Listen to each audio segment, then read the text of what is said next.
Pemanfaat hacker kelas dunia asal Indonesia membobol data pribadi sebanyak 260 orang dari 70 negara di dunia. Dari aktivitasnya pelaku mengantongi uang senilai 5 miliar rupiah.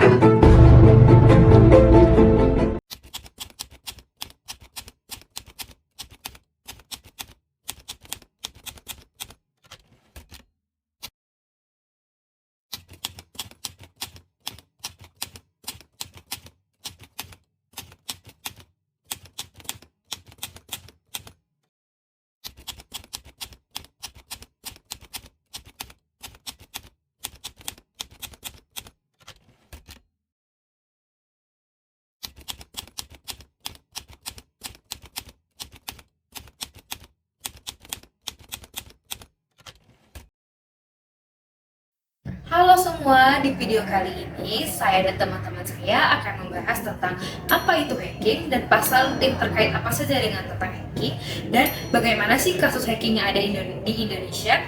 Sebelum nonton video ini, sempatkan dulu untuk komen dan like ya.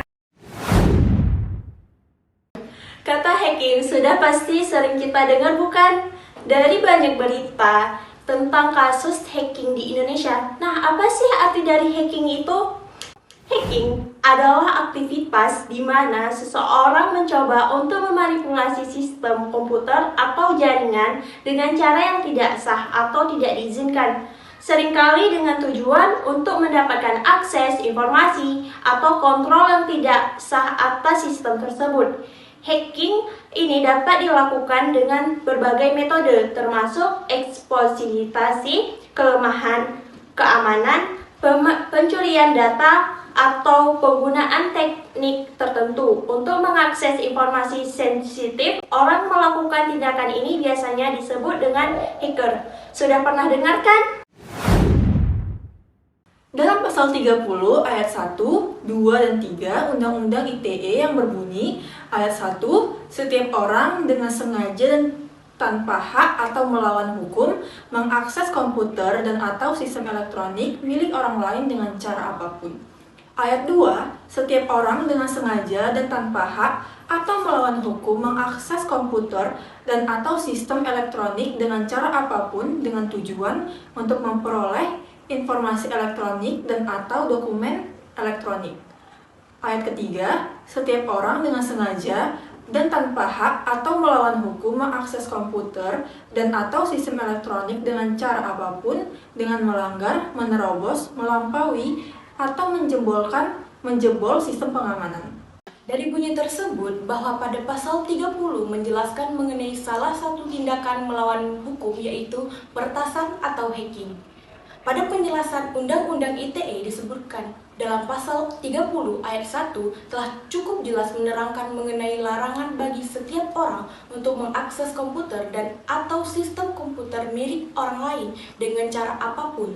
Tapi dalam ayat 2 lebih berfokus pembuatan teknis dari larangan peretasan yaitu meliputi 1. Melakukan komunikasi, mengirimkan, memancarkan, atau sengaja berusaha mewujudkan hal-hal tersebut kepada siapapun yang tidak berhak untuk menerimanya, atau kedua, sengaja menghalangi agar informasi disebut tidak dapat atau gagal diterima oleh yang berwenang menerimanya di lingkungan pemerintahan dan atau pemerintahan daerah. Pada ayat 3 dalam konteks hukum hacking membahas tentang pembuatan tindak pidana, fokus penjelasannya adalah mengenai pembuatan bahwa setiap orang memiliki menyimpan dan mengendalikan sistem komputer atau informasi dalam rangka melakukan tindak pidana dianggap telah membuktikan tindakan tersebut kecuali dalam membuktikan sebaliknya. Jika melakukan pelanggaran Undang-Undang ITE pada pasal 30 ayat 1, 2, dan 3 tersebut, maka pelanggar akan dikenakan hukuman sebagai berikut. 1.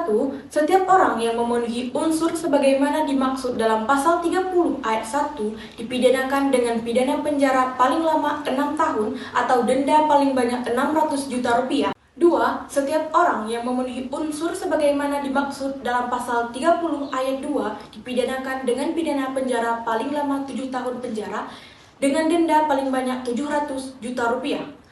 Ketiga, setiap orang yang memenuhi unsur sebagaimana dimaksud dalam pasal 30 ayat 3 dipidanakan dengan tindak pidana paling lama 8 tahun penjara atau denda paling banyak 800 juta rupiah.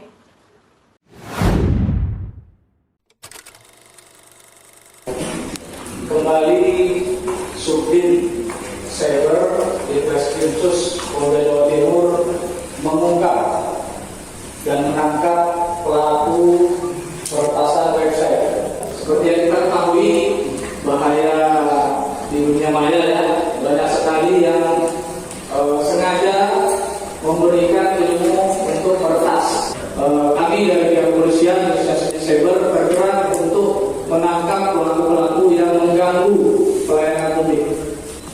Latar belakang pendidikan formilnya SMP. Kasus hacking di Indonesia salah satunya kasus hacker lulusan SMP yang retas situs Pemkap Malang dikutip dari cnnindonesia.com. Tim Siber Polda Jatim menangkap seorang hacker berinisial AR, 21 tahun asal Denok, Lumajang, Jatim yang telah membobol website sejumlah organisasi perangkat daerah atau OPD pemerintah Kabupaten Malang beberapa bulan lalu.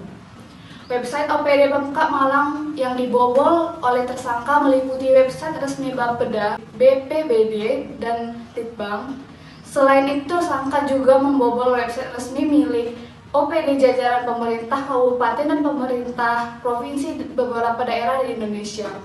Jumlahnya tercatat sekitar 200-an website yang berhasil diretas oleh remaja lulusan SMP itu.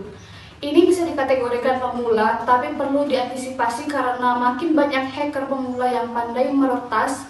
Tersangka hanya lulusan SMP dan belajar otodidak dari YouTube, kata Arman di Mapolda Jatim. Arman menjelaskan AR melakukan aksinya dengan menanamkan backdoor file perangkat lunak miliknya bernama github.com/nonio7 ke website pemerintahan. AR lalu melakukan brute force terhadap website tersebut menggunakan software XML RPCBF untuk mendapatkan username dan passwordnya. Setelah mendapatkannya, AR mulai menguasai website, kemudian mengupload shell backdoor dan menjualnya kepada pembeli dengan keuntungan senilai 1,5 sampai 2 dolar per website, ucap Arman. Usai berhasil meretas website, AR lalu membubuhi marking atau tanda pada situs itu. Hal tersebut bertujuan untuk membesarkan namanya dan menunjukkan eksistensinya di kalangan hacker lain. Seperti di halaman Pemkap Malang, ini dicantumkan ciri khusus yaitu ada logo bergambar tikus dan bertuliskan Cyber Team katanya.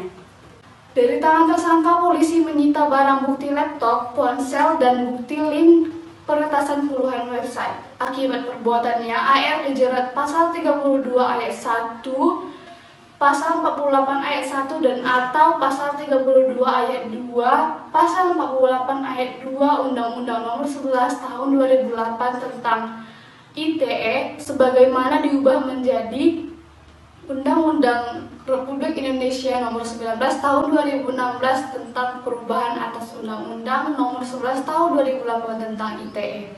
Ancaman hukuman 9 tahun penjara dan denda sebesar 3 miliar. Ucap Arman. Nah, itu dia tadi pemaparan tentang hacking, apa itu hacking dan pasal yang terkait apa saja dengan hacking dan kasus yang hacking yang terjadi di Indonesia. Dengan harapnya video ini dapat memberi kesadaran teman-teman semua untuk menjauhi tindakan ilegal tersebut. Thank you for watching.